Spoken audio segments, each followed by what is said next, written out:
guys. So thank you everyone for joining us. I know a big portion of our business is always, of course, farming, finding clients, and trying to find different areas and different ways to market ourselves to the public, and then also knowing what specific, let's say, groups also to try and target.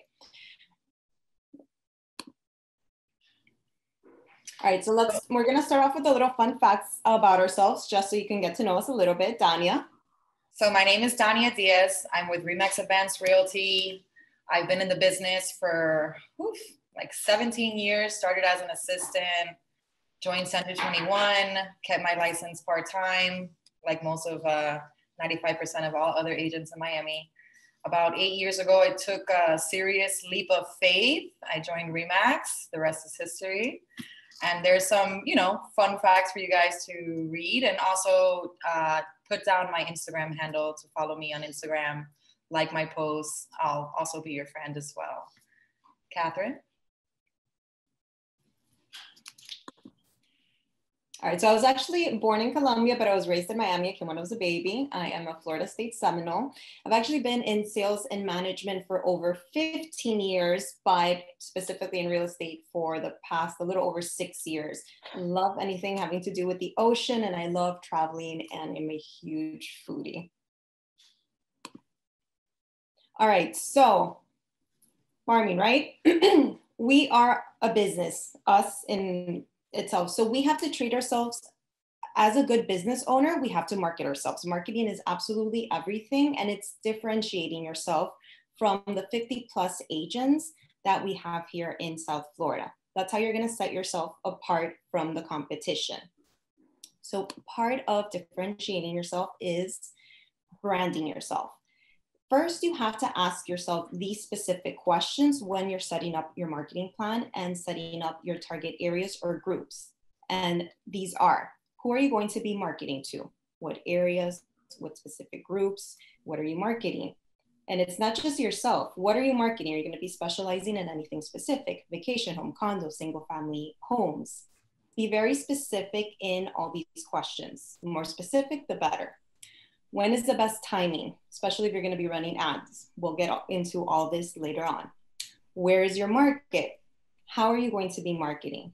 Why are you marketing? Your big why, that's very important to know. And then, is your marketing effective? Big portion of this will be tracking to know exactly what is working for you and what areas you need to tweak. This is actually my favorite section, building your brand. Any new agent or any friend that I have that asks me about, getting into the real estate industry, I tell them, okay, the first thing you have to do is you have to really research the brokers out there, the different companies, and find one that matches your core values, because you have to build your brand. So how do you do that? You literally have to pick the company, figure out the logo, figure out if you want to brand yourself with your own logo, come up with your catchphrases, figure out what color schemes you're going to use, what fonts you're going to use, because you want your image to be consistent across the board. And you also want to position yourself to the market that you're trying to capture, whether it's luxury, investments, 55 plus communities, vacation homes. There's just many different avenues that you can go, but you have to pick your foundational marketing materials. You have to create your flyer templates. Then you have to set up everything online. It's what I like to call a digital billboard. So you have to go into all the profiles, Zillow. I know there's a lot of controversy. I'm not gonna, pick and choose what I talk about, but it's true. You need to be on Zillow. You need to be on Realtor. You need to be on Facebook. You need to be on Twitter. You need to be on YouTube. You need to be on LinkedIn. Now, don't let this all overwhelm you. In the beginning, I think it's important to pick your avenues, figure out what your target market is, and then be there. Some people really like video, so maybe Instagram and YouTube would be their niche. Some people like the Facebook, social. They have maybe like an older demographic, a family vibe. That would probably be best suitable for them. So you want to focus on specifics in the beginning, build them up, and then kind of, okay, now I'm feeling really good about Facebook. Now I can probably start working on LinkedIn. Maybe I want to do some Twitter, but make sure that if somebody Googles your name, that's the most important thing, that they're going to see you across the board everywhere. Big brands, like if you go to the next slide, we're going to show you some logos. And obviously these are realtor logos. We're talking about real estate. But see, I have created my own logo. I use that on my business card, on my signs, on my emails, on my social media profile. So people will recognize when they see that sign, it's me. You know, realtor's done a good job. Miami YPN, that's our branded logo. And then if you think about any of the best brands out there, like one of my favorites to talk about is Coca-Cola. Like you're never going to forget what Coca-Cola is. And if you're thirsty and you want a Coke, you're not going to buy, you know, some no brand name you've never heard of. You want to make sure that other people like it too, because people like things that are familiar. Go to the next slide. All right, so now we're going to talk about the types of farms, because traditionally when you talk about farming, you talk about picking an area and mailing to them or calling them or knocking on their doors, or maybe a combination of all of that. But there's so many different types of farms that a lot of people don't really know about. So this is our opportunity to share some ways to target different farms. So you have your sphere of influence. This is probably my focus is my sphere, but I also tie in a lot of digital farming. Digital farming can be maybe buying a zip code on Zillow, or maybe, you know, targeting Nextdoor app and really farming that. Maybe a digital farm could be like what I do with my listings is I follow buyers in that zip code on many different platforms, and I call that digital farming. There's many different ways to use digital farming, and we're going to get into that a little bit later. Then you have types of properties. Some people target luxury properties. Some people target vacation homes. Some people target $1 million homes. And, you know, some people do historic homes. Some people do condo investment. So, you know, it's really good to, if you want to target that type of farm, kind of like figure out what your sphere does, or, you know, can give you access to. Like maybe you have a lot of people who are young first-time buyers, or maybe you have a lot of people who are move-up buyers, or maybe you have people who are scale-down buyers. So, you know, you can pick your types of properties and then you can farm them. How do you do that?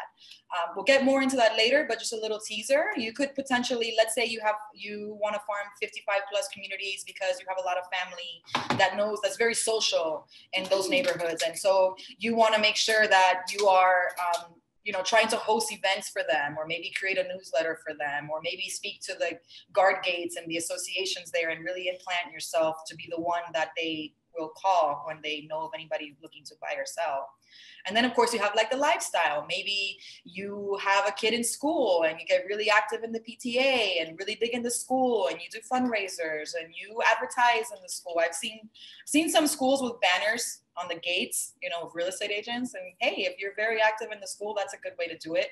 Maybe you're into, like the picture says, golf. Maybe you want to, you know, go to the golf club. You know, when we were going to the gym, now I work out mostly at home, but when we were going to the gym, I really farmed the people there. I would make sure to get to know them, tell them I was in real estate, wear my real estate shirt, you know, sometimes, and then, you know, get to follow them on social medias, and eventually, you know, those seeds will blossom.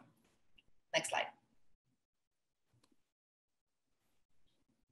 All right, so when you talk about your sphere of influence, this is a good exercise for you guys all to do. I know I've gone to a lot of trainings and a lot of conferences, and what they tell you is write down everybody that you know. Some ideas. We wrote some down here for you. You can think of all your friends, maybe friends of friends. Think about all your family, anybody that you've worked with. Maybe walk around your neighborhood and door knock and try to gain contact information to maybe possibly set them up on a newsletter. Maybe, you know, you have some colleagues in an old profession that you used to work in. Write those people down.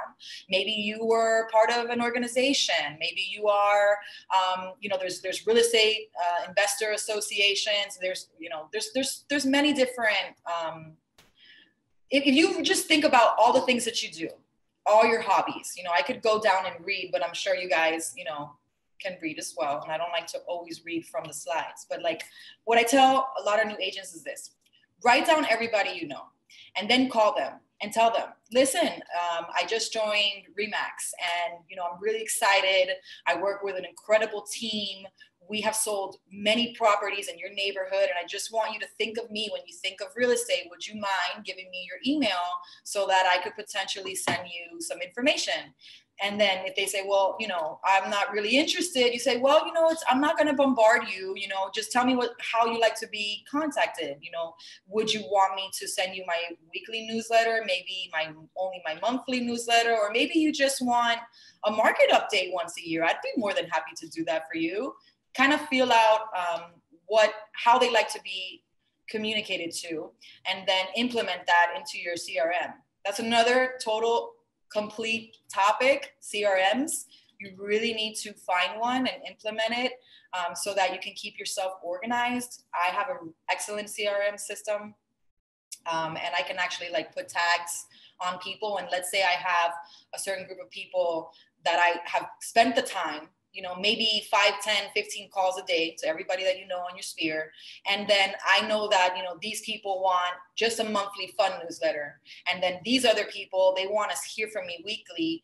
And then these people want to only get market reports once a year. Maybe set them up on a calendar and target them.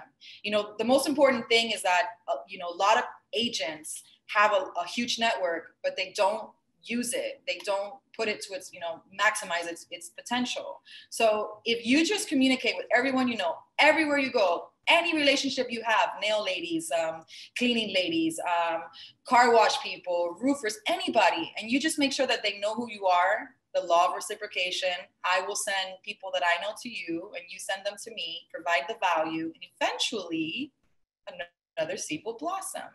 Yeah. And piggybacking on everything you're saying, if you don't know where you're starting, especially if you're new and you don't know where to start, and you're like, oh my God, I have to write all this down. Guys, your phone, this right here, all your contacts are on there. You have to export all your contacts from your phone. You have Facebook. Facebook in itself, I always laugh to everyone saying Facebook's like a CRM. Everyone you know is on there, and you can easily just reach out to everybody. And there is a way of exporting everything from there too. If you're, let's say, a lot of people, myself included, switched careers. I had a LinkedIn in the past. I didn't have any agents on my LinkedIn. When I switched careers, LinkedIn makes it so easy to export all your contacts to an Excel, and then you can upload that into your CRM. And don't worry about having duplicates. If you're importing it into a CRM, a lot of them will then just weed out all the duplicate leads. Another thing that I forgot to mention is whenever you work with anybody, whether it be, a rental, a sale, a listing, whatever it may be, I'm sure that you put all their information into the MLS. And when I was first developing my CRM, I made sure to import all those people. Make sure you're connecting with them. Like, I get a client and automatically they're in my CRM. And that way I can digitally farm them. So it's like I'm digitally farming them, but it's like more to me, it's like my sphere. I'm farming my sphere, so that way they never forget about me. That's paramount. Can move on. All right, so the next one are the professional relationships. Other than, besides your sphere, I love nurturing these. There's things that are inevitable and things that will usually happen. One of the things that are inevitable, people do pass away. Probate attorneys are great sources of referrals. And again, when you're working with lawyers, don't expect them to immediately start referring you their business. It's just like you don't refer somebody you don't know that well or trust. So you have to nurture that relationship with them first. But once you get in, they're a great source of referrals. Probate attorneys, they're always, when somebody passes away, a lot of times that property is going to go through probate. And a lot of times the people inheriting the property just want to sell it and not have to deal with being a landlord, or they just want the equity in the home. They're going to need an agent. Half the time they do not have one. And probate attorneys will then refer it out to the network of agents that they work with. Divorce attorneys. People get divorces. I mean, I think we've unfortunately seen a bunch now due to COVID. Everyone either blossomed or unfortunately you get divorces and divorce. And a lot of times the property has to go up for sale because you can come to an agreement. And especially if there's a lot of equity in the home, you're going to have to split that 50-50. Immigration attorneys, it's great to partner up with one because there's also a lot of other ways in obtaining buyers using immigration services. Like if you are let's say helping somebody in the process of an EB-5 visa that involves an investment in real estate. We also, if anyone's familiar with the development in Paramount, they really push that. They, I believe, have over 47 countries that invested in that development using the EB-5 program, and that's a gateway to the green card. Short sale processors or any title company that specializes in short sales. I'll get into a little bit more of that later on and show you how you can obtain those type of leads, but those are also a great referral partner. Asset managers.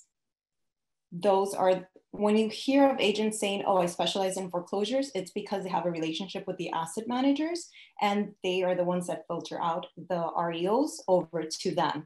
Mortgage brokers, title companies, and contractors. Contractors are actually huge. A lot of times they're the first ones in the homes because what do homeowners do when they're starting to think about selling? A lot of times they'll start fixing up the home first. And the contractors are in your house. They'll start talking to them. And it's happened to me where they'll say, hey, so-and-so is looking to sell. I was, installing floor, redoing their bathrooms. I mentioned you. So always have a good circle of people that you keep in touch with. And of course, that you're also referring business to them. It's like Dania said, it's, you scratch my back, I scratch yours, in the sense of if you hear, let's say, of a couple getting divorced, you have a great referral partner that you can refer them to. Same thing with the short sale processors. A lot of times they'll get the lead first, but then they can refer it over to you, or vice versa. If you're not going to be negotiating the short sale yourself, you're going to be passing it on to one of them.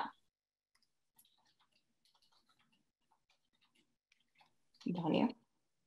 So now we got different types of properties. When I first started in a full-time career of real estate, like 8 years ago, although I've been licensed for a while, I focused solely on investment, flipping houses, wholesaling to flippers to flip houses, also buy and hold strategies. And that was kind of where I started. So let's say you live in downtown. It makes perfect sense. Like, why wouldn't you focus your farm on maybe condos? I know a lot of agents who have built amazing condo slayer businesses. They have there's one guy, we're not gonna mention names, but there's one guy that you can literally shoot him a balcony view and be like, where am I? And he'll tell you where he is. And it's pretty cool because, and we were talking about this yesterday, it's pretty cool because, if anybody's thinking about going to a condo, if you really specialize yourself in that, people will come to you. So how can you do this?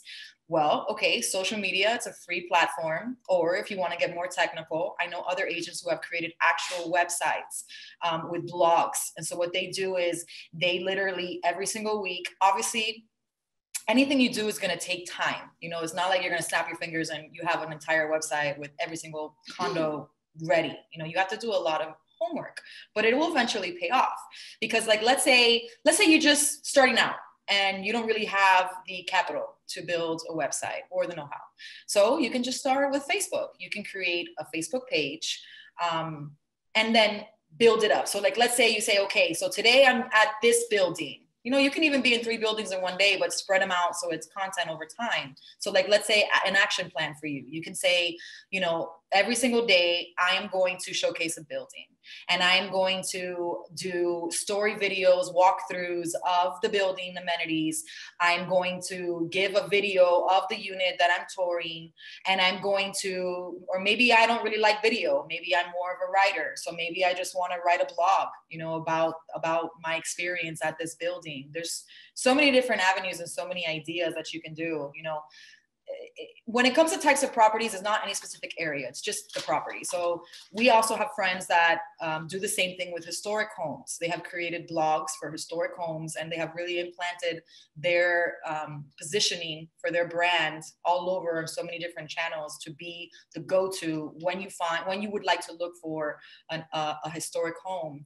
Again, I told you that I was into investment, so I really studied the ins and outs, repair costs, holding costs, resale costs, acquisition costs, and I became the expert to that. And I really did, quite a good job of building those relationships, and then eventually you can turn into different avenues. Now it's just, I have had so much experiences in Miami that my new brand is, let me be your Miami guide, born and raised.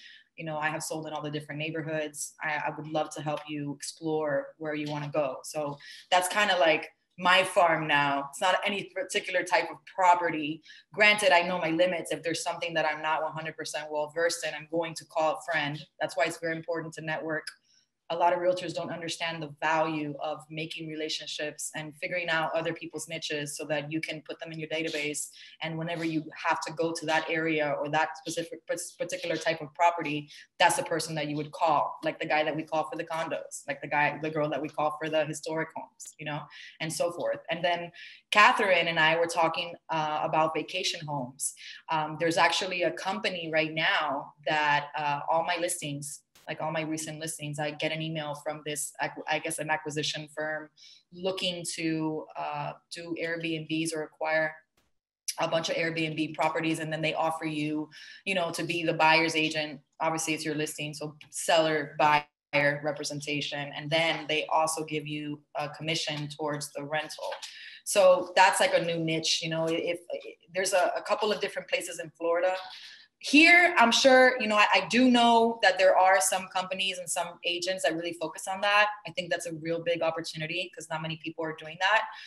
Obviously, you have to follow like local laws and whatnot. I know different municipalities have different rules with that. So you really have to know, your stuff. But there's like, for example, Sanibel Island. When I went to vacation, there was an agent that specialized in vacation rentals and asked me about Miami vacation rentals and like how the market was here. It's very different. But that's definitely a good farm that you could build, and then you could potentially build your social media platforms to showcase the best places to visit, things to do, and so forth, so that you can really be that person that people look to when they're looking to build a vacation home portfolio. Right. And now vacation homes are now almost even going hand in hand with investment homes, especially with Airbnb becoming more and more popular. Now, a lot of the new construction buildings, there's one that's up already into that. The projects are about to start that are focusing on that. So regardless of what type of property you want to focus on, whether it's single family home, condos, investment, vacations, also go out and know what new construction is being built for those specific type of properties that you cater to. Because especially right now that we're so short on inventory, you cannot sell the inventory that you don't know that's out there. So it's very specific to also be visiting all these new constructions to know what's out there, so you have inventory to then present to your buyers. All right, so sellers. So you can either focus mostly on sellers, or if you are focusing on a specific area, let's say your neighborhood or the surroundings, of course, sellers is going to be one of the type of leads that you're going to be focusing on. So where can you get sellers? For sale by owners, expireds, canceled, pre-foreclosures. You can target homes with equity and turn them into sellers, delinquent tax and abandoned homes. So where do you find these? You can access actually for sale by owners on Zillow for free. I'm pretty sure every single one of you here want free leads, right? We all do. How many of you use Zillow and you pay for leads? I know, but almost every agent spends thousands of dollars on Zillow in obtaining leads. What if you can actually get free leads to your email every single day? So this is how you would set up to obtain for sale by owners. Very simple. Create an account on Zillow. just a regular account, not the agent account. Go to buy, click on the for sale button right here and expand it. So you see all the fields and then just select by owner. It's going to then show you all the for sale by owners in the area that you selected. And you can either put the entire county, specific cities, or you can draw out a map also. You can save the search. And once you save the search, it is almost as if you were setting yourself up with an automatic notification, as just like what we do for our clients. Once you save your search, put there the title, let's say Pembroke Pines Fizbos. Every single day, any new for sale by owners, or even if they change the price, if it goes pending, any status updates, you're immediately going to get notified via email. So it's great. If every single day you can check your email, see what new for sale by owner is out in the market, and then you can give them a call, go knock on their door. You know, eventually, most of the time, they will list with one of the agents.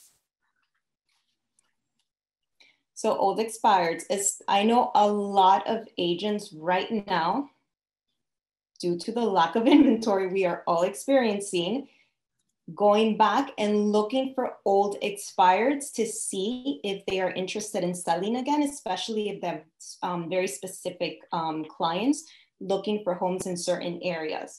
You can go on IMAP under the MLS search, and if anyone wants to take a screenshot of this, this is exactly how you would find them. Under listing status, all you need to put is expired, not relisted, and it's going to show you everyone that that listed their home and expired. And then you could set certain parameters. You can be specific with the city, zip. Also, you can be specific also for the expiration date. So for example, if you want to look up anyone that had their home listed and expired, let's say anything that expired in 2020, you can pull those up and then send them a letter, or however you would like to handle those. It's not going to give you phone numbers, but if you have other programs, you can input that into the programs and see if you can obtain an email or phone number. Pre-foreclosures. This is a very hot one, because if somebody has a judgment on their house, it would be to their detriment to let it proceed to a foreclosure. A lot of times the banks will negotiate and do a short sale. This is what we see on the MLS. In order to do a short sale, an agent needs to come in and negotiate with the bank. You can actually pull these up, again, on IMAP, and see which homes at the moment have a lis pens. That basically means a judgment against the house where they've defaulted on their mortgage. Again, you could take a print screen on this. This is going to show you exactly how to obtain them. And then you can filter them out according to the area that you would like to target. Going back to the professional relationships, this is why it's important to know real estate attorneys or title agencies that specialize in short sales, especially if you've never done one before. You don't want to go ahead and negotiate the short sale yourself. You can just go in, do the listing presentation, explain to them the advantages of hopefully negotiating the potential short sale with the bank, and then send the file over to the attorney or the title agent. Homeowners with equity. As you know, right now we're in a very equity-rich market. Most of the homes are extremely healthy, and depending on the neighborhood, they can have 100,000, 200,000, 500,000. Really depends on the neighborhood, but we're in a very healthy market. A lot of you could target a lot of properties that have large amounts of equity and see if they're possibly looking to sell, cash out, maybe upgrade or downgrade. There's a lot of empty nesters right now. You can use this with Remind. Remember, now Remind, it's free to all members of the Miami Association. It has an amazing filter right over here on the left-hand side. You can actually even filter by ownership type. Time. So if you want to select this and combine it with home equity, you can. and then just zoom into the areas that you would like to target. And it's going to show you all the homes with the specific amounts of equity that you selected. All right, so before I get into the lifestyle portion, I would like to invite Giovanni from Cutco Gifts. I just want to let all of you know, I told you at the beginning of this class, I just did a nice sized order with him, and I'm really excited because the gifts that you give people at the end of the day, I mean, I usually give gift cards and it's great, good gesture, but they use it and then it's gone. I just ordered some really cool cutting boards, and I feel like every time someone, you know, cuts some whatever, they're gonna be like, oh, Dania. Subtle shameless plug. I also got some really cool cups, and it says keep calm, I'm your realtor, and then it says my name, my phone number, so they can never forget. So it's really cool. So I'm gonna, without further ado, invite Giovanni if he's here. Thank you, Dania, so much, and for your testimonial. I really appreciate it. If you guys, I see a lot of friends on the call, from YPN members to Yancy and Joe and Guillermo, and nice to see you guys. It seems like a lot of you on the call I'm familiar with. So what I'm going to do before I get into like what we do, I'm going to do something special. If you think that you can name our 3 value points, like the 3 things that we do, throw it in the chat box. I'll give you a free piece of Cutco. If you can name our 3 value points, throw it in the chat box. You might need a couple seconds to think about it. But like Dania said, we are, work with Cutting Edge Gifts, and we really just help you make sure your clients stay your clients forever, right? How do we do that? Well, most gifts, like Dania mentioned, right, they're consumables. They just don't last long.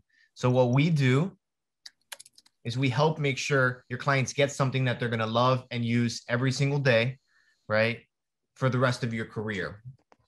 Dania mentioned a little bit, we're most known for our Cutco, right? And if you aren't familiar with Cutco, or if you own Cutco, also share in the chat box. I love saying hi. If you've owned Cutco, I was just at an event earlier, met a couple people with the Women's Council of Broward that were, had their Cutco for a couple decades, right? And what we do with the Cutco product, and I'll take a peek here at the chat box. I saw Dania posting some things. Yeah, one of the things we do is with the product that they're going to have all the time. Kyle says he owns Cutco. Kyle, tell me how long you've had Cutco. What we do with the products that people have had for a couple decades is we just take it. They're going to love and use it every day. Dania mentioned it's incorporated into their daily routine, and we engrave it, right, with their logo, name, number, right? Like Dania mentioned, first point, keeps you top of mind, right? Incorporated every day. Over a decade, Kyle's had his Cutco. Awesome. Love to hear it. The next thing we do, yes, it's a quality product. That doesn't count, Dania. What we do is, because we engrave it, it's tax deductible, right? So you can write off the entire gift expense. You left that out, Dania. And we help you put a really easy system in place, right? I was just chatting with Joe, and, we wanted to put something in place where we take gifting off your plate. We usually stock you with the supply of gifts and bill you out so it's light on cash flow, or we can drop ship the gift directly to your client for you, like we have for some of you. That way you don't have to worry about gifts. Like Dania mentioned, you can be lead generating out there in the field, meeting clients, farming, right? And so, that's a bulk of what we do. I don't want to get too much into it. I'll drop my info here in the chat box. And I know many of you have it, but I'll drop my info here in the chat box. If you have interest in gifts, closings coming up, reach out, shoot me a text with your name and your email. I'll drop my phone number here in the chat box. I think I can also do a virtual thing. Sophia, nice seeing you earlier at the event. Thanks for being so kind. So here's my phone number here. Okay, you can just text me if you have any interest in gifts or closings coming up. I'll be more than happy to connect with you. And what I'm doing is, with your very first order with us, I'm just going to buy you some free Cutco with an order, just for being awesome. So I see Sasha and Sophia in here. Thank you guys. I appreciate it. I'll drop some info in the chat box with my phone number. And if there's anything I can do to help, reach out. Closings coming up, staying top of mind, leveraging that, super, super important. So yeah, I appreciate you having me. Thanks, Joe. Thank you, my friend. That cutting board looks familiar back there. Oh, that's right. Hold on, I didn't show you. So yeah, we are known for our Cutco, but we also have like those cutting boards that Dania was mentioning. And I'll see if I can take out this virtual background here. Beautiful, right? So handmade cutting boards, handmade by veterans. We can do branding with your info on it, right? Dania got this one here, right? Which is our nice everyday board. We can do your engraving right there. Stay top of mind, super high quality. So we have, you know, knives, boards, drinkware, things in the kitchen so that it sparks conversation with friends and family. So I look forward to helping you guys. Thank you so much, Giovanni. It's amazing. And if you have any questions or you're not sure what to get, he'll take the time to do a Zoom with you, explain everything, make suggestions. And I think you also have like a great client retention program also with the Yes, that's that dropship program that I've implemented for some of you, like Joe on the call, so that we can start, you know, random touches so you stay top of mind, right? Over the next 12 months or 18 months, we can do that for you. So they say the kitchen is the heart of the home, right? And they say that when you go to a listing appointment, if you can sit in the eat-in kitchen, like you're in, you know? That's like, I remember that like from my first real estate class. Like if you're sitting in the dining room table and you're wedged in the middle, you're in trouble. But if you're at like the snack counter of the kitchen, like, and you're facing them both, like you're in the heart, you know? So we're gonna get into the lifestyle portion. And I just wanna say something. Whenever you sell property, or whenever you work with a buyer, it's the same. It works the same. You need to figure out the type of lifestyle that your client or that property entails, right? You want to know, like, if they are a family with kids, they're most likely looking for a really good school zone. They're looking most likely for a single family home. I mean, there's no discrimination. You know, we abide by all the fair housing laws. But I'm just saying, every person or every property has a lifestyle. Like, let's say you have a condo and it's a very high rental turnover area, then that condo, like the lifestyle of that is for an investor to buy. And so when you position that property for sale, you're positioning it for that end buyer. On the same token, when you're working with a buyer who really likes to have a good time, you know, you might say, oh, well, you know, maybe downtown. And if you're more into like a beach vibe, maybe South Beach, or if you don't want to really be in Miami, but you kind of want to be, you know, somewhere in South Florida that has a lot of walkability, maybe somewhere like Las Olas, right? So you find the lifestyle. So maybe your niche and your farm is, I live in a waterfront community, let's say, and I live on the water and I have a boat and all my friends have boats on the water. So I'm going to farm and be the expert for every single property in this neighborhood that has waterfront. You know, that's on the waterfront. So you would build a mail list. You would build your network. Maybe, you know, I always get like creative outside the box ideas, but like maybe if you had a boat and you lived on a shoreline coast, or you know what I mean, you would like go on your boat and like say hi to every single person that you see and say, hi, I'm Dania. I live in the neighborhood. I specialize in waterfront properties. Would you like me to send you, nowadays you don't give things, so you'd be like, would you like me to send you my digital card? I'd love to connect with you. Or maybe you do want to like drop off postcards as you see them. I mean, it's entirely up to you, but you can get really creative with those sort of things. Maybe you have, like I was saying earlier, maybe you have like your aunt or your mom or your brother or whoever that lives in a 55 plus community and they're super social. Like my grandmother lived in a 55 plus community and she was always at the pool in the morning for her swim. Then she had water aerobics. Then she went ballroom dancing. And then she had lunch with the girls. She was super active. So if I lived by her and if I was very close to her, maybe I might say, hey, let me become the go-to specialist for 55 plus communities. And maybe I would get creative and say, well, let me do something for them. Let me plan a little soiree for them, or let me plan some sort of a fitness class for them, or maybe I can create some sort of a book club for them. Whatever, you know, whatever your mind can come up with, you know, creatively, or whatever your interests are, because at the end of the day, you want to have fun with what you're doing. And if it plays along with your own interests, then that's the best thing to do. Or like, let's say gated communities. Let's say you live in a gated community. Well, obviously that kind of plays in the line of geographical farming, but it's just that neighborhood, you know, maybe, or maybe not that specific neighborhood, maybe any gated neighborhoods. And maybe you might be promoting that online, the gated community specialist. And then you might do like the whole condo thing, maybe like a weekly highlight for different neighborhoods and what amenities they have, or something interesting, just so that when people Google Catherine's going to get into the Google keywords in a little bit, and maybe you can be that resource so that when people are searching gated communities in Miami, you would be at the top of that list. You know, the same thing with like clubs. You know, maybe you're part of like the golf club, or maybe you're part of, I'm not really into a lot of clubs, so I don't really have that many examples, but, you know, like, let's say associations, like you're part of the Real Estate Investor Association, which I, you know, used to go to a lot of their meetings when we used to do all of our in-person events. But I would go to a lot of their meetings and I would meet a lot of people, and I became that go-to resource for the friendly real estate investor, real estate agent.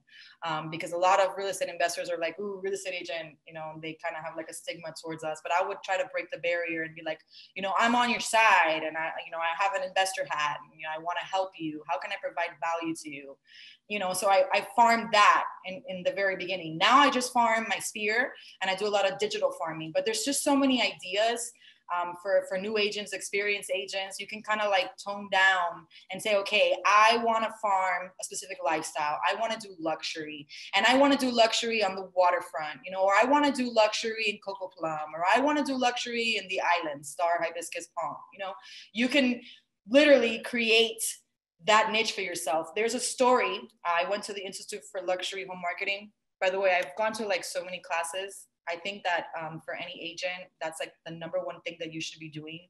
At least like once a month, you should be either online on a virtual training, or, you know, back when things were different, you would go to maybe some sort of a conference or some sort of a class, attend your office classes. There's a lot of online content. I know the Miami Association of Realtors has Miami Realtors Live, and there's dozens, hundreds of recorded seminars. So there's really no excuse not to get learning. I know the NAR, RPR has plenty of pre-recorded webinars, which are really great. But at the Institute for Luxury Home Marketing, getting back to my point, go off on a tangent, there was a story about this agent who just really wanted to get into luxury real estate, but she was just starting. And so she didn't even know where to start. So what did she do? She would go to open houses in the very beginning and just learn. Like, she learned the architecture. She learned the brands of the appliances, of the features, of the different wood, of the Venetian plaster, the different types of verbiage. You know, she would study what the agents would write. And then sure enough, she got a good understanding, and she started talking to really high producers and kind of saying to them, I will host your open house, or I will co-host your open house, just because I want the exposure. And so what she did was, anytime anybody came into the house and it wasn't for them, she studied that inventory so well that she could, at the top of her head, say, well, what is it that you're looking for? So it's not like, oh, tell me what you're looking for, I'll set up a search later. No, it was like, well, why? You're not feeling this? Why? Because, you know, she would feel them out. Why? Because you're digging the more coastal vibe, or what? You like the more traditional, or you're a classic girl, or you like very like cosmopolitan, light, and, you know, very like modern. Oh, I got you. Actually, there's a house and it's a mile away and it's got 5,000 square feet and it's listed for 2.7, a little lower than this. And I think you're going to love it. And actually, I can show it to you. I'd love to be your agent. So she kind of like captured the luxury market just by learning it. So the same goes for anything. If you want to do waterfront properties, make sure you really learn waterfront properties, gated communities, golf clubs, any lifestyle you can really think of. Can move on. All right, so this is examples of videos. So here's an example of a construction. I've had the incredible pleasure of looking at 57 Ocean, right on the water, 71 units. This is where it's at on Billionaires Row. Check it out.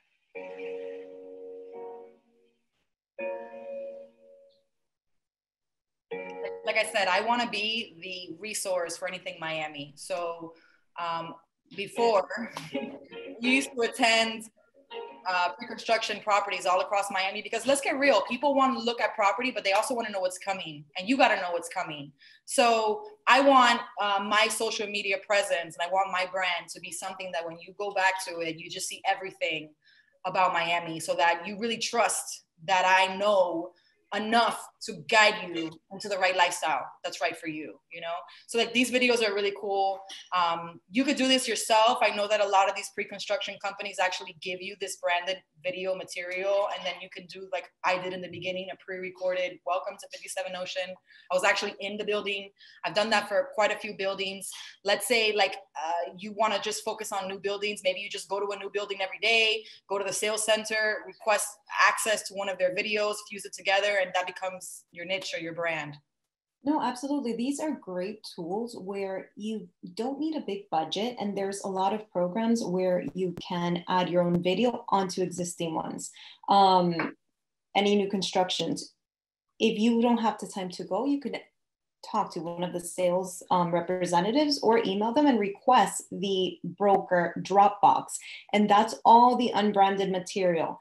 There are photos, floor plans, videos such as these. So just like what Dania did, she recorded herself at the beginning, and it shows like she's branding herself with the new construction. And then I think at the end also, then you have your information also added. You can piece this together. If you have a Mac, iMovie is included and you can piece that together on there. Or if not, if you have Windows, there's other programs that you can download and then just piece it yourself. And it's very simple. She's pointing at her phone. Yeah. There's so many apps you can use on your phone now. Sorry. So this was this was a lifestyle video about Miami. Also another video that I heavily, and it's just all about like Miami in general. Again, my brand is Miami. Dania Diaz sells Miami. Come here. Let me show you the way. Let me show you how great it is. There's so many places to explore. There's so many different neighborhoods. What's your lifestyle? Where do you fit in? And then I kind of help you, we explore that together. I'm not niche to a specific neighborhood, but maybe some people don't do well with that. Maybe they're not from Miami and they don't really know where to go or what to do or the differences between the neighborhoods. And you know, that's okay. Then you say, okay, I live in the Crossings. So in the Crossings, I am the expert. I live in Pembroke Pines. I live in Towngate. I'm going to be the Towngate resource. I know an agent that I just met recently. They're in Kendall Lakes, like the Kendall Lakes golf course area. And the lady told me, I come from whatever state she comes from. And she says, you know, I just literally branded myself and learned the inventory and started sending out like the simplest flyer. I don't even know if I don't have it, but it was like the simplest flyer. And I kept it because it was just like all the sales that had happened in the neighborhood, and then like her phone number, and like her daughter made it for her because she was a little bit older. And I said, hey, you know what? At the end of the day, like done is better than perfect. And all you want is for people to get to know who you are. And there's a lot of great like little secret tools that people don't really know about. Like for example, Nextdoor, everybody lives in a neighborhood. You know, you can get on Nextdoor, you can tweet about what's going on, you can tweet about the market activity. You know, a lot of brokerages, like big brokerages, they have a lot of different sales in neighborhoods. Like maybe you don't have any sales right now, but you want to manifest them and you want to sell. So you would go to your, you know, to your MLS and look at the sales that have occurred in your office in that neighborhood, create a map, you know, create a flyer. It's a lot of really cool tools for flyers. Katherine taught me about Canva. It's an amazing tool to create flyers, presentations. This presentation is brought to you courtesy of Canva. You know, you can create Instagram stories, you can create Instagram posts. It's so cool that you can like make the post for Facebook. Like there's like an actual, like to fit it to the Facebook and to fit it to the Instagram, because you know the box is like different, and then to fit it to the story. So like literally you can like have the same post and just change the format, you know, of these flyers. So I mean, there's so many things that you can do. Go to the next one. Let's move it on. All right. So now that you know what area you're going to target a specific neighborhood, how are you going to do it? Just as if, let's say you're investing personally, you want to diversify your portfolio, you need to diversify your marketing. You can't just focus in on one specific thing, especially nowadays. And digital farming is a big new school way of marketing where you, in itself, you can diversify it into so many different avenues. I know Dania is really big on that, so she's going to start us off in this section. So before we do, I just want you to focus, if you can, on the pay-per-click and Google portion, because that is not my forte. I know a lot of people in the past have done some excellent classes on this subject, but you know, it's like pick your avenues, be really good at what you do, and know that, you know, some people are good at others, and that's okay. But if you want to elaborate before I get into the digital farming. Well, there's a whole section on that, so. Oh, so just kidding. So back to me. Just kidding. So digital farming. Okay, so I like to call, like I told you in the beginning, your brand should be posted on a digital billboard. Like you should literally be everywhere. And not only should you be everywhere, but you should use that to your advantage. Like, for example, when I get a listing, I don't just put it like on the MLS. No, like I'm going to take that listing and it's going to go on YouTube and it's going to go on Twitter and it's going to go on Facebook and it's going to go on Instagram and it's going to go on Instagram stories. And I'm going to send it to everybody that I know through a text message, the videos, just because, you know, I want to show them how cool it is. And I also want to remind them that if they want to sell, you know, they call me because of how cool it's going to look. But then I also take it one step farther. I specifically target people searching in those particular zip codes so that they will always come back to me. So it's like a digital farm. I'm making sure that anybody who knows me, or maybe people that don't know me, I am farming, I am putting out content so that thousands of people will hopefully see it. And then maybe out of those thousands of people, I'll plant a few seeds and eventually, you know, we'll turn into some business. So we have obviously the social media platforms like we spoke about, the pay-per-clicks. Kat's gonna get into that in a second. Email marketing is also part of digital farming. I have consistently set up a weekly newsletter. I think that has been game-changing for me. I'm very lucky. The CRM that I use, it actually has like 170 templates, and then I take them and I customize them, and then I like kind of tweak it up. So like if this week I'm doing a virtual open house, I will put that in my newsletter this week. If next week I'm doing a class, like last week we sent out the information for the class this week. And then like every other week, I want to say, I'll put in like, these are all the properties that I have listed, pending, sold, you know, and then kind of build like, oh, wow, credibility. I have a lot of repeat business, and I know that it's because they see me every single week. I actually made a phone call yesterday and they said, oh, I've seen your content online. This is actually a great example that Katherine has put together on e-newsletters and emails. This is just, you know, different formats that you can do. What she's showing on the right-hand side is, you know, capitalizing on a listing. We're going to get a little bit more into that. I don't know if does the next slide have that? How to make so just piggybacking on what you're saying, so the e-newsletters and emails, when we were mentioning about the CRM at the beginning, your main goal is always to be feeding your CRM. So you want to make sure everyone in your database is constantly getting e-newsletters or emails. Even if, let's say, you're sending out, even if it's a simple door hanger or even door knocking, because people are door knocking again nowadays. Guys, start using QR codes. And right now, thanks to COVID, even 90-year-old abuelita knows how to use a QR code, and it's so much easier for them to scan and immediately get enlisted into your e-newsletter. Saves you time from having to input the email into the CRM or them maybe giving you the wrong one. They can just scan it, sign up themselves, and boom, you're done. And you can use QR codes for various things, but that's just one example on just easily signing them up to your e-newsletters. You should have, like Dania said, one going out either bi-weekly, monthly, however, whatever frequency you set it up on, where it's just general real estate information. You can have one of your referral partners, let's say, write an article also on there, whether it's mortgage, title, diversify it a little bit. And then of course, use any just listed, pending, closed sales, in addition to the regular newsletters, for emails also to your sphere, because they need to see also what you're doing and in what areas. So someone asked me about the CRM system that I use. I actually have one. My brokerage provides one. Some brokerages do. But before that, I was using MailChimp. I know that there's the Constant Contact. There's a video Bomb. I think that's what it's called. Yeah. Like the video booths. There's many of them. I'm sure you can just like Google and kind of see the one that fits you best. When I first started in real estate as an assistant, like a long time ago, like 17 years ago, we were using Top Producer.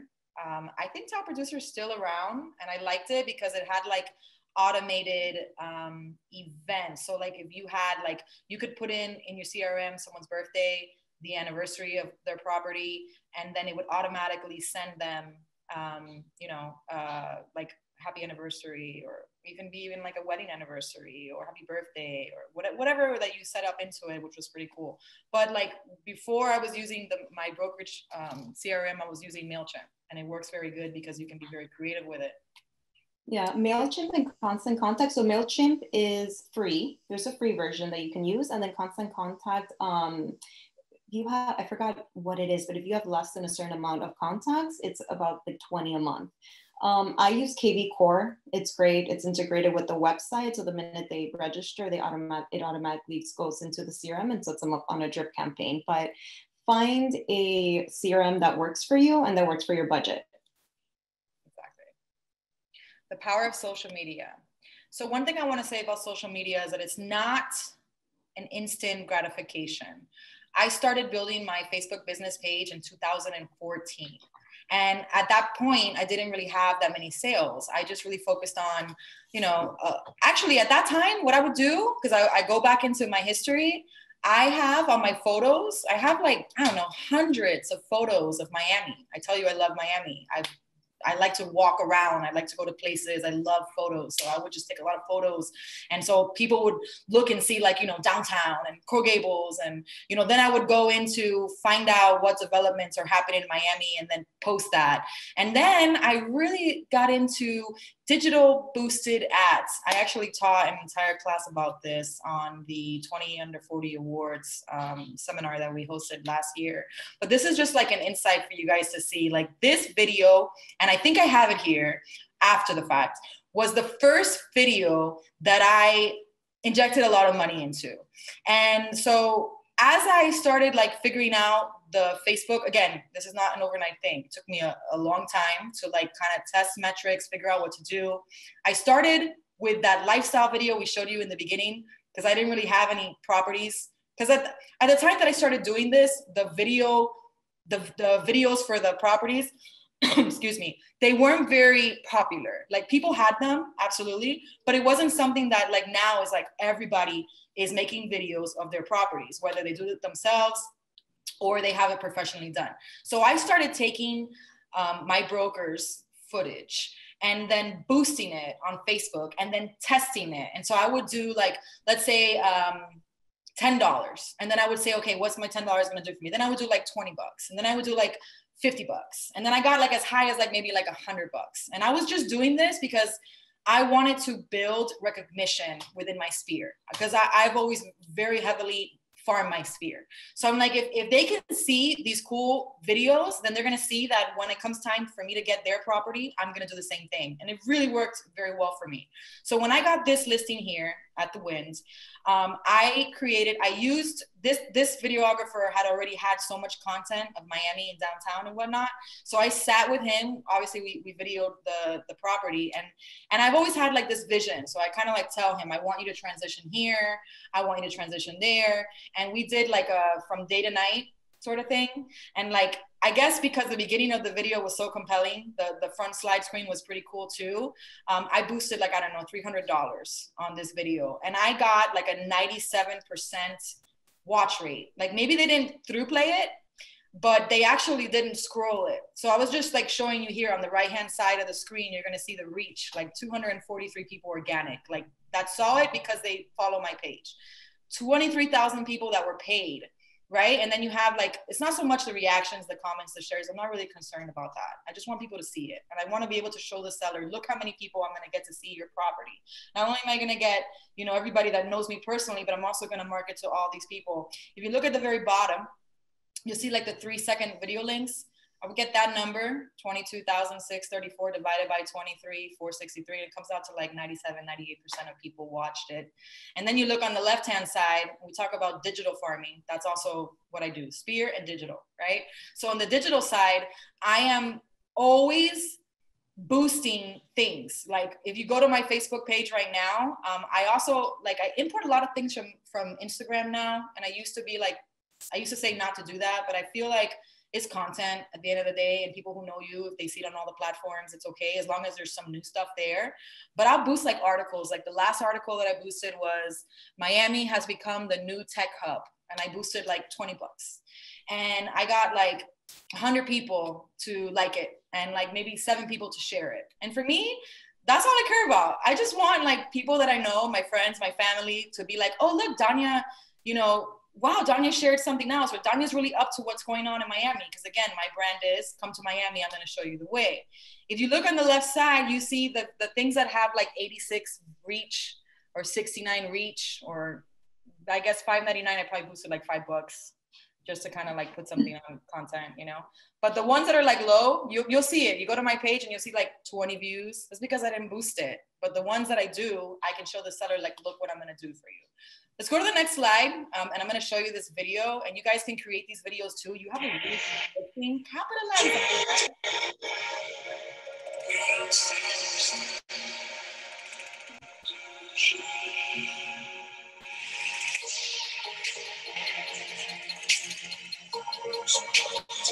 Use this in your listing presentation.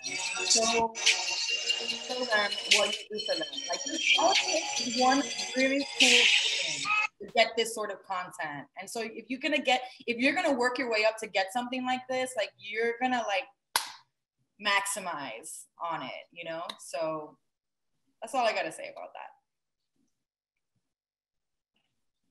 Ooh, so I love this. This is also part of the digital farming game, right? So another thing that a value position that I tell my sellers is, okay, when you list with me, I am not only going to boost it on all my social media platforms like everybody else does, but I'm going to boost it. I'm going to creatively make your video super cool, number one.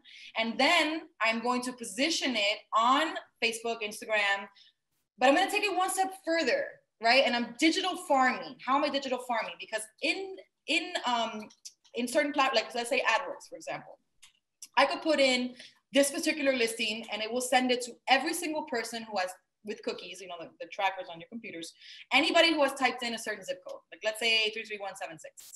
They type in that zip code, they're looking for properties in 33176 or in Zillow 33176, your internet's very smart. So this AdWorks takes those people that are searching for properties in that zip code and shows them yours. There's actually a commercial too on the left-hand side that I was promoting on, I think it was digital streaming platforms. And so I had like this really cool commercial that was produced. We have it. Oh, just letting you know.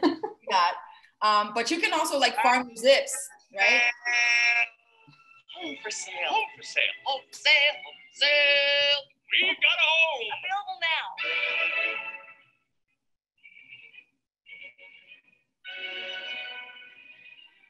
Yeah, so I had that running. So that was part of my digital farm. You know, I just wanted people to see me online, people to discover me. So I really like focus on that. But that's because I really like this. It's my digital, it's what I want to do. Some people want to spend money on geographical farming. Some people want to spend money on farming a specific lifestyle. Maybe, you know, if they're into luxury, they're going to spend their marketing dollars on creating a soiree or an event so they can meet people because they're better in person. But for me, you know, I spend marketing dollars on digital advertising because not only does it help me get into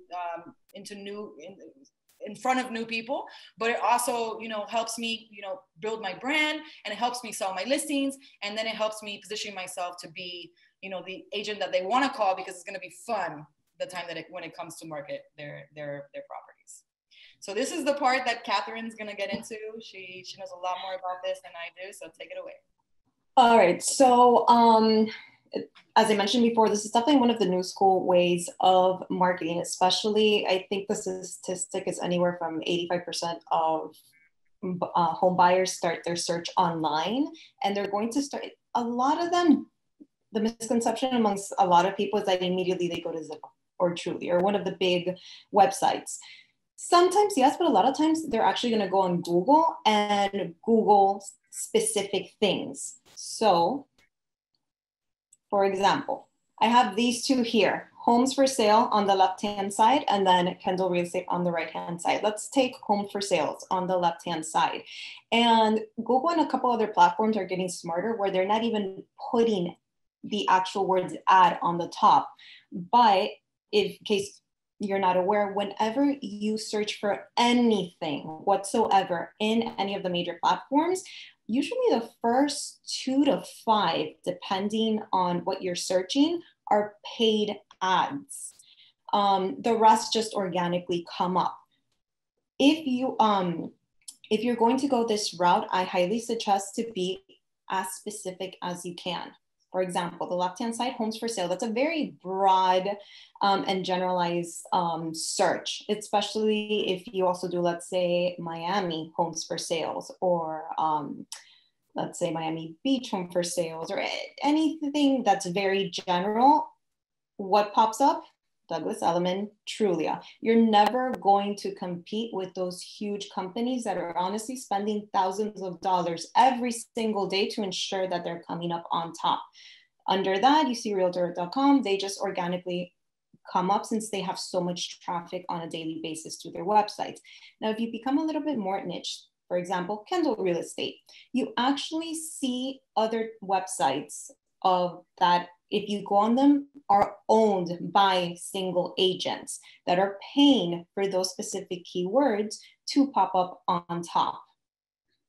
And then as you see, organically, Zillow comes up on the bottom. They're not paying, but again, they have such high traffic websites that they just naturally come up on top. This is an example of when you create a campaign of what you're going to see. You're going to see your cost per click, which this is actually great, 73 cents. That's what it costs for somebody to click on the website. It tells you how many times you pop up and then how many times you click. And then there's other pages that are going to show you also the cost per lead that actually registers, because you're going to put a link from the Google Ads onto your actual website that's going to track all of this. The great part about Google advertising that you can't do anymore on Facebook, because Facebook, since they did get sued, now is regulated, Google's not. So you can narrow it down very specific. You're going to have your Google Analytics that are going to show you when your ad is appearing, the age groups, and then also mobile devices. You can also narrow it down by demographics. That's the part that's not regulated. Just saying, you can also tweak those results. My suggestion is, if you're going to run an ad, run it for a couple of days, just to start getting data, and then tweak it. So for example, over here on the left-hand side, as you see, it's not really appearing in the night hours. So you can actually turn it off, and let's say turn it on from 8 o'clock and then run it all the way to midnight. Then it actually saves you money because you're not appearing in the nighttime. So you're going to get a lot more traffic during the daytime hours. Shows you the age groups that are looking at your ad. You can also tweak it. Let's say you only want to target 25 to 55. And then over here, it's showing you what type of devices it's popping up: computers, tablets, mobile phones. If you're diversifying your marketing online, this can also help you to see, especially like Dania, she was mentioning, she loves promoting specific listings. She can then see where the traffic's coming and determine whether she wants to then advertise more specifically on Instagram or Facebook or any other type of media platform. If it's popping up mostly on mobile phones or tablets, you're going to want to then advertise also on, let's say, Facebook and Instagram, because people more than likely also have the app. You're not going to be using AdWords. If you see that it's heavy on computers, you're going to be using AdWords, because then that's going to be popping up a bit more. If you don't know how to do them yourself, there's a ton of videos that will teach you how to do them. Or if you're lucky enough to have somebody that knows how to do them that can teach you, you can also learn from them. If not, there are people that are certified out there and that specialize in creating ads that you can always call and let them know specifics on what areas you're looking to target. You can even target the Northeast. I ran a campaign in the Northeast targeting buyers up there that were looking to move to South Florida. And simultaneously, I did one in South Florida. The one that I did for the Northeast actually performed a lot better than the one in South Florida. And that's because if, let's say you're in New York or you're in Connecticut and you go on and you're looking for homes in Miami, it's because you have the intention of actually possibly moving down. And you're more likely to input your information. So I have them directed to my website, which after a specific number of clicks, it's gonna ask you to register. The quality of leads also coming from that area were 10 times better than the leads coming from down here, because as we know, a lot of people down here will just register just to get in, and a lot of times they'll input bad information. But get creative with your marketing. Think, like I always say, think outside the box. Everyone is advertising down here. Think outside the box and try to see all the the different states that are moving down here. A lot of agents are now also starting to advertise in the Northeast, but there's a lot of states in the Midwest that are also migrating down to here. So that can be a great area to target. And the cost to target in those areas is also much less. And you'll get more leads versus marketing down here. All right, so now we have our traditional geographical farming, which, as we mentioned before, usually when you think of real estate farming, you're thinking of specific neighborhood farming, the door hangers, the mailers, finding your little niche area. So I actually have someone in my office who is very successful in doing just that. They have specific neighborhoods that they target, and they literally 17 times a year send out a mail. So what can you send out? There's a lot of examples, out there. I'm sure wherever you live, you probably also receive in the mail marketing, whether it's from real estate companies or any other company. You can get ideas from just about anywhere. But for the most part, you want it to be on a postcard, because I've seen a lot of letters come through the mail. I'm always studying what everybody does so that I can create my own spin on things, right?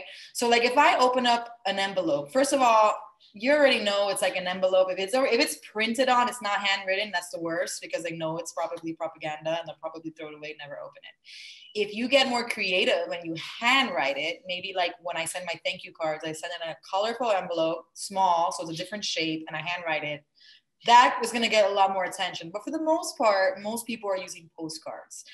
And when it comes to postcards, I really think that like high quality color postcards are the way to go. I have seen some black and white, which is not opposed to that. If that's your vibe and that's your style, then, by all means, go for it.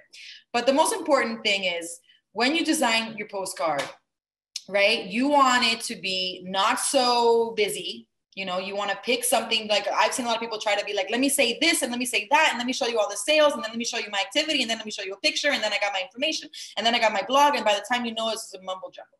So maybe if you're doing like 10 to 17 touches, you can do, you can like switch it up, so you can send market reports, you can promote new listings or sales, you can announce yourself as a neighborhood resource, maybe promote some event that's happening in the neighborhood, or also maybe you can be like free home market valuation. I've seen that. That's pretty effective. Or you can, like I said, share local news. The most important thing is that a lot of people, they will do farming, they will pick geographical farming, and they will send out maybe 2 or 3 mail pieces. It's not working, it's too expensive, forget about it. But that's not how it works. Everything is like planting a seed, like we said before. To plant a seed is to believe in tomorrow, but for it to grow, you must plant it, you must water it, you must put sun, you must give it, food, nutrients. So if you just do it 2 or 3 times, that's it. You know, they're not going to really remember you. But if you are sending out a piece of mail every single month, or maybe even some months twice a month, like in the busy times of the year, which is traditionally, I mean, we're in Florida, so it's not like we have true winters. But, you know, the reason why the spring market is always statistically proven to be a busier market is because people typically move then, because then it doesn't disrupt their families. Like, let's say schools, you know, if you're going to sell and you put your house in the market in May, then you sell by, you know, let's say June, it's a perfect timing for you to transition into a new neighborhood. That's what I think. I don't really know, you know, I'm not a scientist and I don't really know, but I just go with, you know, in those months, maybe you can capitalize on that. Maybe you can be like, oh, you know, back to school shopping list. That'd be a cool, you know, postcard for you to send out, along with, if you need a real estate agent, I'm here to help. And then there's some extra tips that the person that farms in my office has told me. Don't ever send anything in December when it's holiday season, because for the most part, everybody kind of just relaxes and is super busy with everything else they have going on. And also in August, because that's when, you know, new families are settling into their homes, and it's, you know, back to school. So, and it's also very hot summer here in Miami. So that's probably not the best times. Also be consistent, provide value, and then consider data mining. So, you know, obviously this is like what I spoke about earlier. I mean, you would go into a specific neighborhood and say, okay, in this neighborhood, the price per square foot is X and this amount of, and, you know, just get all the information you can from all the free portals that we have available to us, and just kind of spit it out there and let everybody know. Obviously, if you're going to say this house was sold in this neighborhood, you have to give credit to the agents. You can't be like misleading someone by putting a bunch of addresses and saying, you know, look at all the sales in the neighborhood I just did, because that's, you know, that would be misleading, obviously. But you can provide this information. This information was provided courtesy of the Miami Association of Realtors MLS. You know, that would be sufficient. Or maybe courtesy of whatever brokerage, if you're just, you know, if you're going to be like itemizing everything.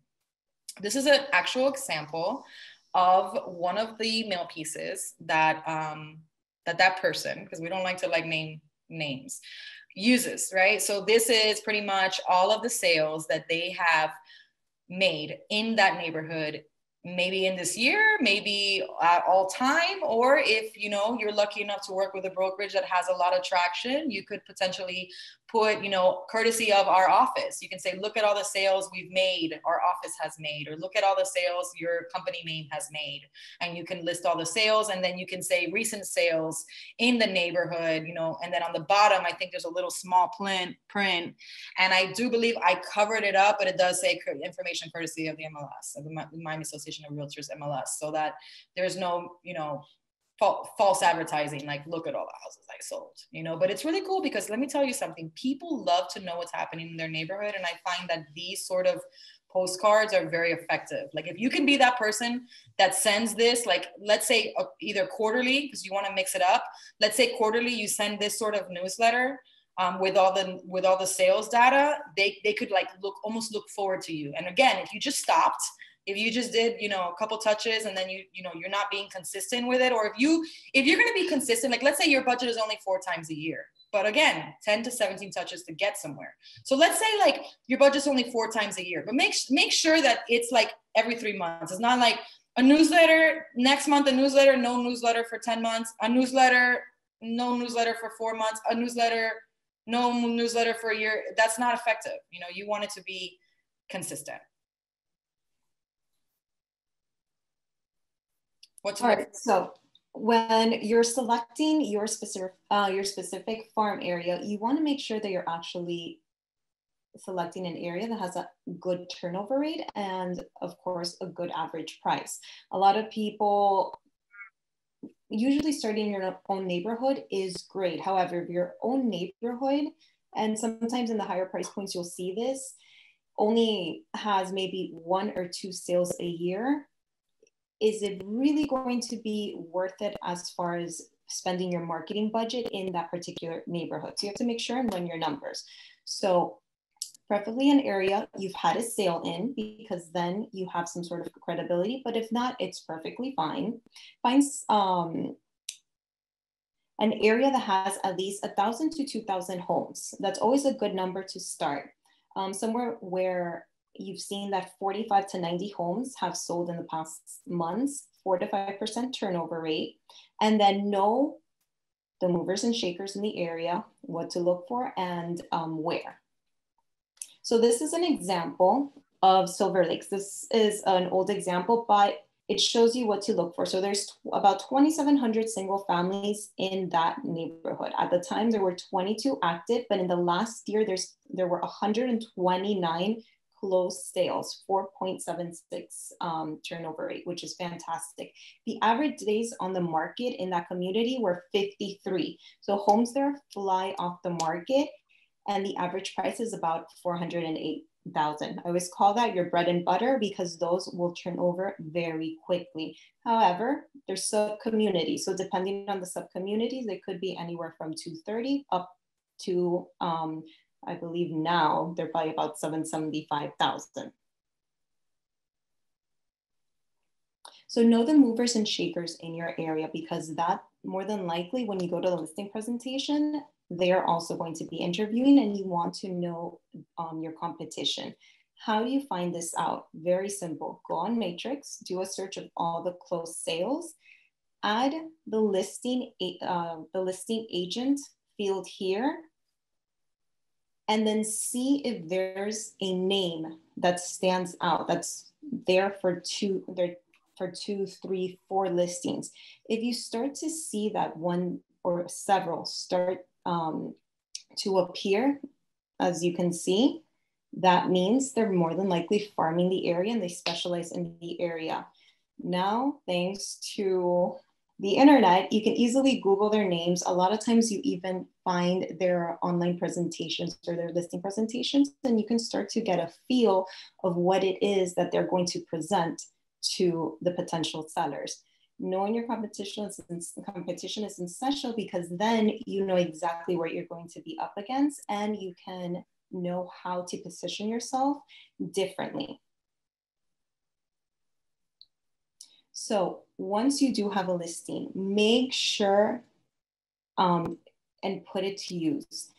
When you have a listing, automatically you have 4 touches that you can do in that community. I hate to see when someone lists a property, they don't send anything except the just sold.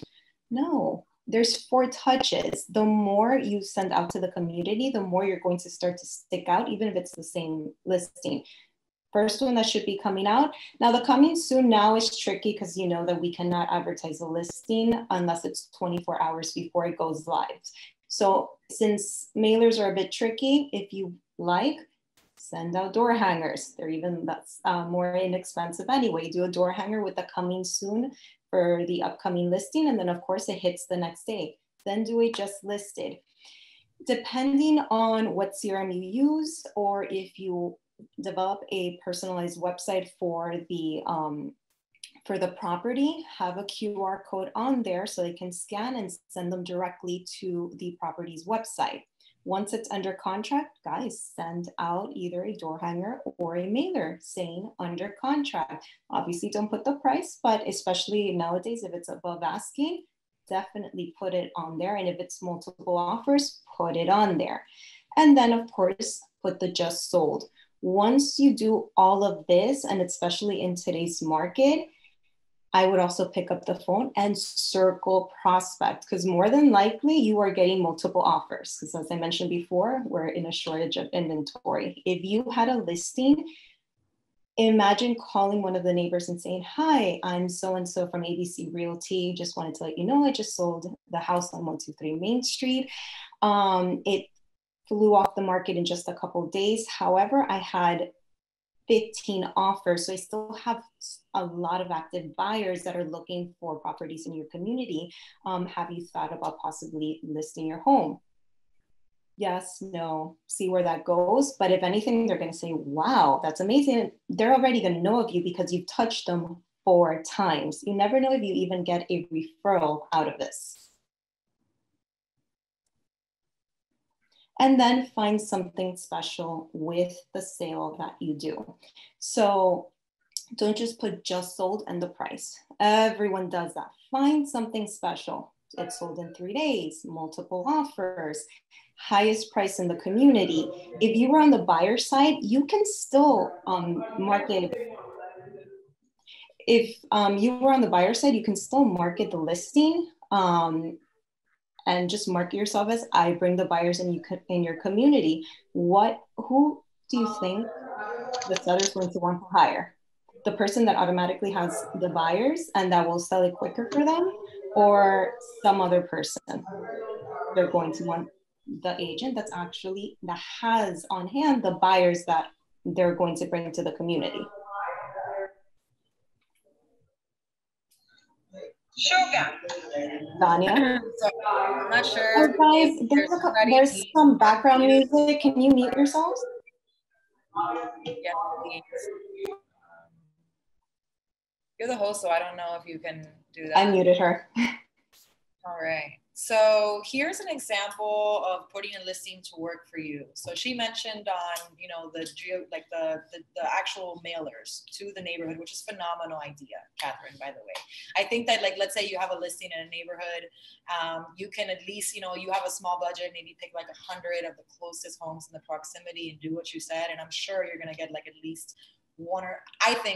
at least 1 or 2 calls, because the conversion rate on the mailers is, like, believe it or not, 1 to 2%.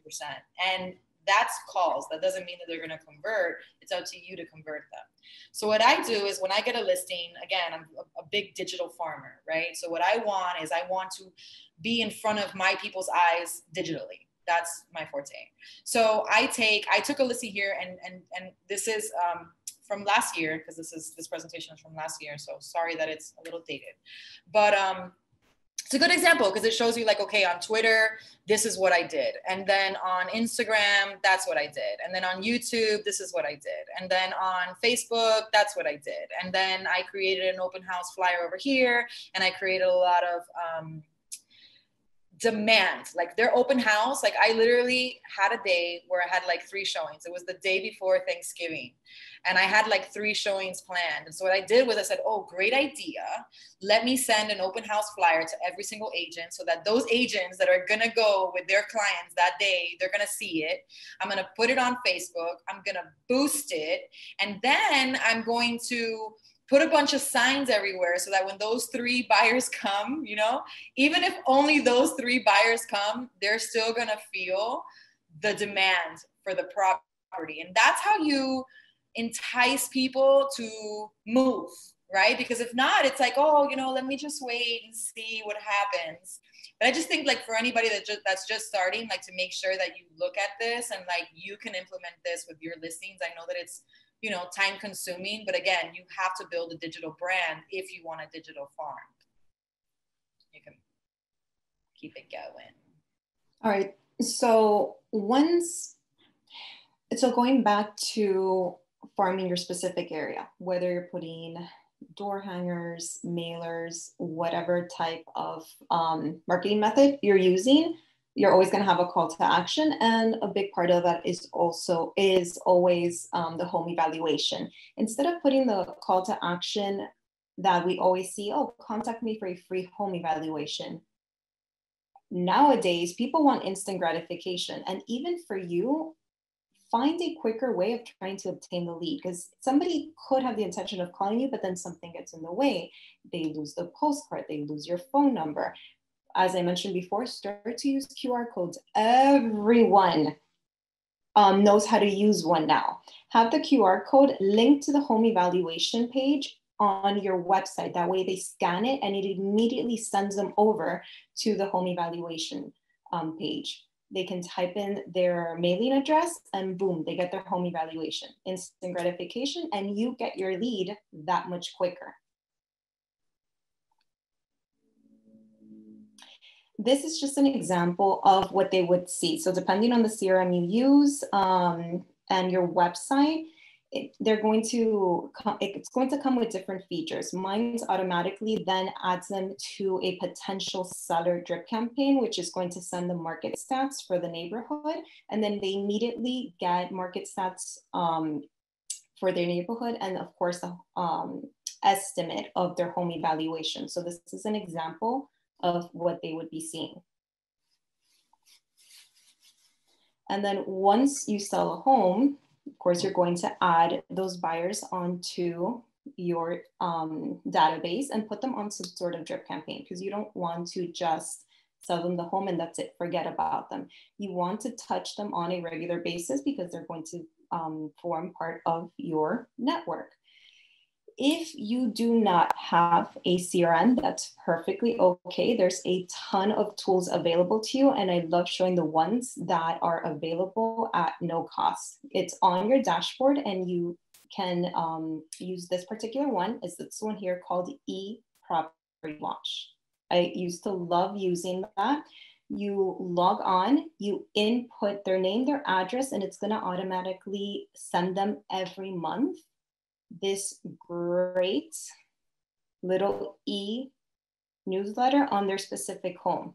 So this is one of my old clients' homes. I blacked out the address, but it's a home in Weston. So it shows them there the estimated value of their home, the current equity that they have from when they first bought it to today, the percentage of value that it's changed since they bought their home, the mortgage balance.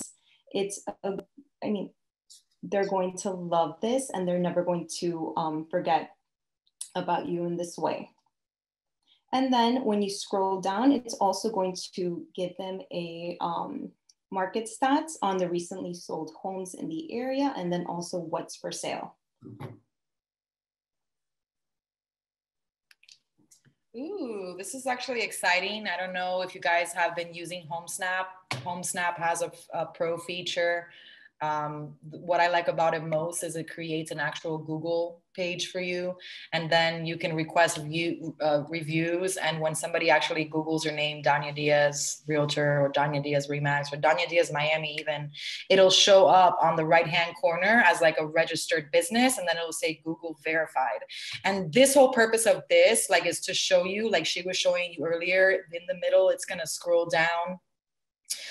There's features on here, like besides that other cool portion of it, you can advertise your listings. I can go into like an entire class just on HomeSnap all by itself.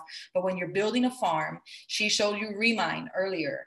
If you have HomeSnap, there is an actual feature on it where you can find heat maps of properties that are either, they have like some algorithm that will tell you if they're likely to list. You can do properties that have been expired.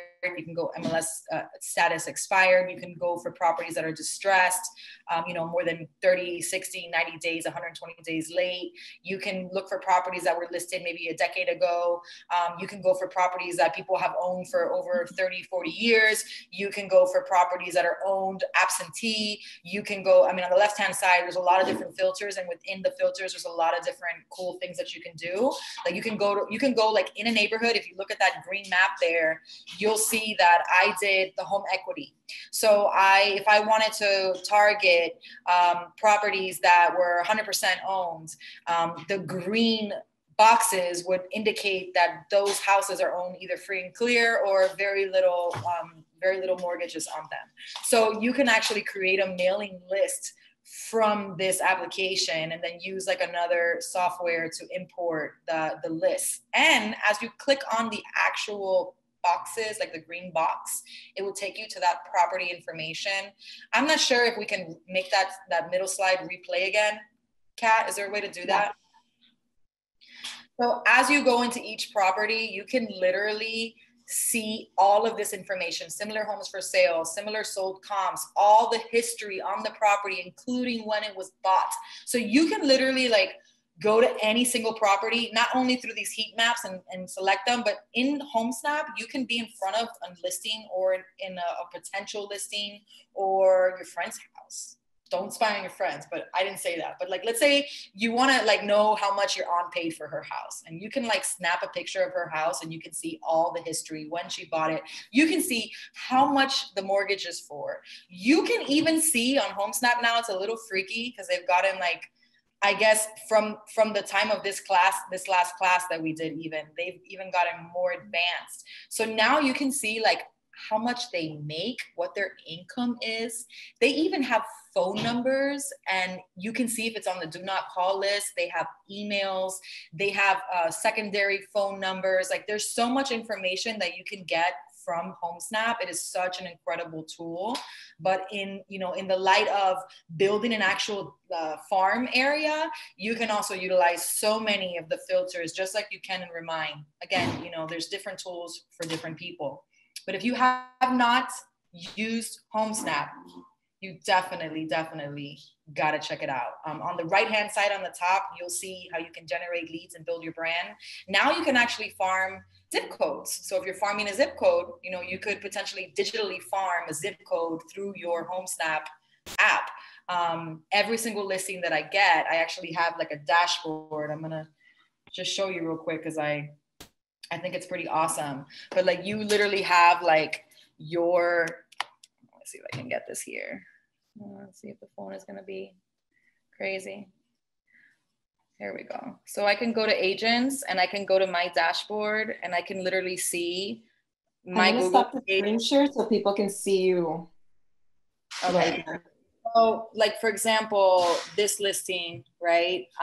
You can see that it's still in the green. I actually already sold the listing because that's how it is nowadays. And even though you can sell a listing without this, I still feel like when I go to the listing presentation and I show them that I'm going to do this, it kind of blows them away. It's like right there in the palm of my hands and it's proof. And so I show them on Google, this is what I'm going to do. This is my ad. This is how many people have seen it so far, 12,000. So when I first listed it, it said just listed. And then when I had my open house, I changed the verbiage on the top. This is just the example from Google. This is all like, this gives you all the same things Kat was talking about, how people are searching, where they're searching, if what sex they are, what age they are, clicks by age, landing pages, you can see how much you put here. And then if you go into here, I can actually change the ad. So I can like put, like right now I sold it. So I write, I just listed this property and sold it in 33176 over the asking price of $875 in just 2 days. I can do the same for you. Let me market your home, multiple offers, over asking, incredible terms, right? So I can like change my ad. And then I have it on Facebook, I have it on Instagram, and then I also have it on Waze. And Waze actually, I don't know why, but it gives you the most views. And so when you're driving, like if you look at the preview, you'll see like, so this is digital farming, right? So you can see like you're on Waze and you're going to your friend's house in the neighborhood and you're going to see this billboard. And so obviously, since I already sold it, my ad is a contract. So that's what I want people to see. I've already sold it. I want you to see that I can potentially do the same for you. So I'm digitally farming people through my HomeSnap. And then you can see, like, I think overall right now I've had 23,000 views. And this is just Google, Facebook, Instagram, and Waze. And I'm probably like only 50% done. And by the time I'm done, I'll probably have like 100,000. Then I have the AdWords. That's like another 25,000. Then I have the Facebook boost. That's another, 25,000. And then I show the seller, look, I'm going to get 200,000 people to see your house. And for the most part, people who are searching for your house are searching online and they're plugging in the zip codes, and the computers are smart. We share all of our data. Obviously, how can we snap a home and have all the information? Because we willingly share this information with internet. So I tell my sellers, like, look, you're going to have this many eyes. So for me, I'm digitally farming them as I'm in front of them to show them that I'm going to do this, right? All the history that's here, all the properties that I've marketed, and I can go back into the logistics and show them. But it's also another way so that people can see me. I'm not sending mailers, I'm sending digital flyers, pretty much.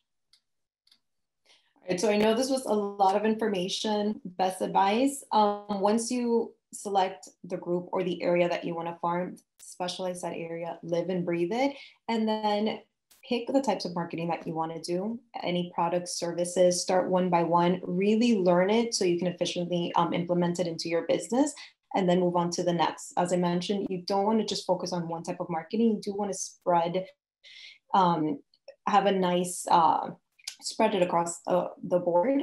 But definitely don't try to learn so many all at once.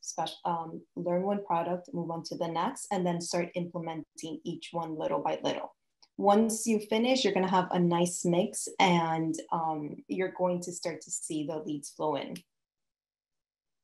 So we have you know, like, thank you guys so much for holding your attention. We've kept all of you for the whole class. So thank you very much, all of you, for sharing this class with us. But I'd like to know if any of you have any specific questions. I know we answered a few in the chat, but we'd like to open it up and see what you guys have to say. If anybody has any, you know, words or questions, we'd love to hear it.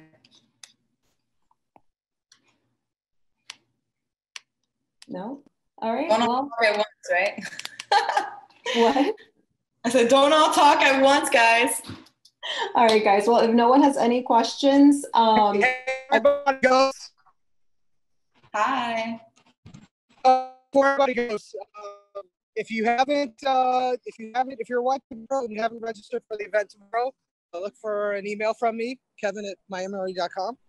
The invite's there. If we have a few seats left, so if you want to join YPN Pro, I can get you an invite to the event. If you want more information about the event, just follow us on Instagram. It's the post right before Dania's lovely commercial. absolutely. If you haven't signed up for the next class, definitely do so. Remember, it's free to all YPN Pros. And Next class is tomorrow. If you want to learn about cybersecurity, it's a free class for anybody. It's no charge. And Gabe, Violet, Liz Jufin, and Carolyn Martinez have put together a great presentation on how to protect your clients during normal operations, because hackers, they find ways to kind of sneak in through the cracks. So we're going to show you ways not only to protect you, your identity, but also your clients, so that wire transfer does go through and you can close that deal. So that's tomorrow at 1 p.m. The link is in our Instagram bio. If you want to register, like I said, it's free. I hope to see you all there. Oh yeah, one more thing. If you do go to the event on Thursday, you'll get a free book from Rebecca Donatelli, and it's going to be a great time. So if you like discussions, if you like picking people's brains and collaborating, this is the perfect event for you. All right, thanks everybody. I'll see you Thursday. Thank you, guys. Bye, everyone. Have a good day. Yeah, but on my way home, yeah. Wouldn't it be crazy? But you still amaze me. Wouldn't it be crazy? But you still amaze me. Wouldn't it be crazy? But you still amaze me. Wouldn't it be crazy? But you still amaze me. Yeah, but on my way home, yeah.